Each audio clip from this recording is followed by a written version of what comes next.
I need you till the morning. I hear my body calling, so keep that body rocking all night, baby. They look for the chase.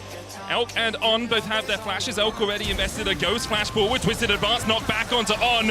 And Gen.G played to this tune in game one. The bailout coming out and On will be brought back.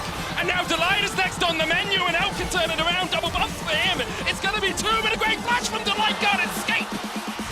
No AP damage as the Hens Hex splash in, they get onto Gala, but they don't have the follow-up right now. Aiming, trying to put the damage down as Scout is going to join the fray. From the side, it's a 5-man! Only the stopwatch stop PDD from being ripped apart, but Gala will follow up with a shutdown onto the enemy mid. The chase continues here for LNG. Keen trying to get away, the counter-strike, aiming, able to flash away from it, but the counter-strike still finds one. Zika was looking for another leap strike there, you could feel it. Hold his own in mid lane and press his F keys really good in top. He's been pressing his keys pretty well. Owner, once again, maybe it's showboating, I'm not sure. Owner in a little bit of trouble as he does have some help from his squad, but he is going to be able to get away. Blabber gets hooked by the feathers, and now there's a massive equalizer on the entirety of C1. Just trying to, C9 rather, trying to retreat out of this one. That's a huge play comes out from Kyria, and they turn this one around, and even the tower can't get into this one, as Kyria will disable that. This might just be a clean ace going into the hands of T1, and that it is. Nobody will fall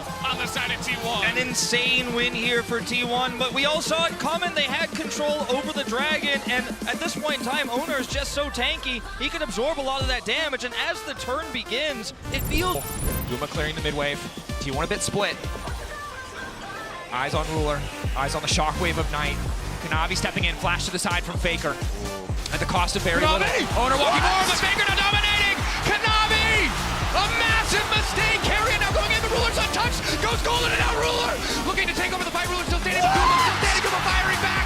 Ruler goes down! Guma's just better! In from this top side, has hit level 16. Pretty strong on this rise right now. Cuz wanting to try and find his way in, but look at this, all of D+ trying to get them out of the way, but Keith just gets that Rune Prison down! Immediately they dive in though, Cuz is already going to go down, that is a 3-hit ulti from PDD! Where have we seen this before? As KT will wipe out D+, this goes down! It's an ace in trade for just Cuz! They do it! Zeus on that flank angle, the shine now here. Gumuji, pretty safe now on that back line. Look at Keria though, it's so hard for Weibo to walk up because Keria is on that sideline, they know he's there. Yeah, he flashes in, he finds himself the charm on Force. There is the ultimate from the Shy, but it just doesn't quite do enough. They try and get out, but Faker has the perfect execution and locks down his fellow ninja. Xiaohu now taking a whole lot of damage, and Faker is in the shroud. He's toying with him. It's a double kill. What? Order! And back in again. It's a triple for Faker. Zeus is going to be able to help lock down the next one. Faker eventually goes down, but it's 4 for him and Carrier. And that is T1 turning the situation around. Their health bars are low. Not all of Weibo's cooldowns actually hit the mark, but it doesn't matter. They're still looking pretty good. If only they could take down Faker. But they don't, the reinforcements come in, and T1 set up Soul Point. They just can't, like fishes with the Q, won't get it. Championship, it's T1, one dragon from Soul.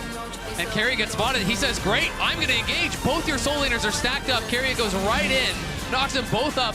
The Bard ulti comes through there. I think it was meant to protect the Shy and Xiaohu, but it kind of backfired as it immuned the ulti coming through from the Shy. And from Xiaohu, that was 2 ultimates that just didn't find their mark. The anti-synergy, really rough for Weibo here with their backs against the wall. They just don't find the angle, and that is Soul Point set up. A triple kill for Faker on Akali, a champion that, well, of course we knew he could play, but we hadn't seen this year just yet. Zeus on the flank, Faker over the wall. Objective getting lower and lower. The Weaver's wall coming out, isolating Owner. Might go for the 50-50, but it's absolutely Psycho flashes over the arrow. Faker goes in! It's incredibly clean. JDG with the counterpunch. Can they get anything back? Ruler untouched on the backside. Dragon still standing, but Owner will take that away too. My God, what an engage from T1! Owner, you magnificent beast! What in the world? He makes the engage happen and he secures the Dragon. T1. Whoa!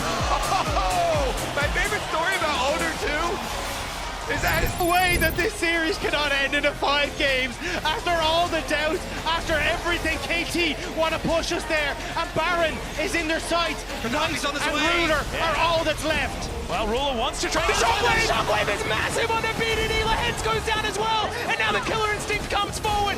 Aiming is looking for it, but Ruler says not today, buddy. And they're even able to catch out Keen, who's looking for Kanabi. It was so good until it was just so bad for KT. I got excited! I'm so sorry! I didn't mean to do it! And the roller coaster comes crashing down as Knight and Ruler say no! You will not take the Baron! And won't even get that! It's heartbreaking as now they take a magical journey over Zeus. He likes this one though, 1 versus 3. He's absorbing so much the Emperor's Divide. It comes in, but he's still alive. What's going on? Faker Tiny's on the burst. Everyone's just exploding as Weiwei trying to get something done, but it does not matter. T1 are too strong. 4 times T1 has lost in a game 5. 4 times they've been knocked down, and 4 times they have got back up for this moment. It was 7 years since their last, a decade since their first. The SKT legacy has been reignited. T1 will be your 2023 World Champions. A similar story for 369 on the bottom side. T1 just need to weather the storm. And the heal is good in lane, but once you get out, it is very tough not to have the cleanse. Dave's on the flank. Goes inside. TP coming in. Faker looking to make the flank against Ruler. Owner goes in. And again, the combos are clean. The hostile takeover is damn well hostile. T1 looking to leave no survivors alive. 369 has meant the entire team will get absolutely nothing. T1 in the clutch are too damned. And it's Faker that sets it up. Owner that knocks it down. Just when you think the JDG are in total control, it wasn't even about the Cloud Soul. It was a single moment from T1 that gave them this game, that set them up for a match point. Missing, he won't be enough. T1 gonna break the base. T1 gonna move on to match point. A clean fight out of nowhere secures them their second game.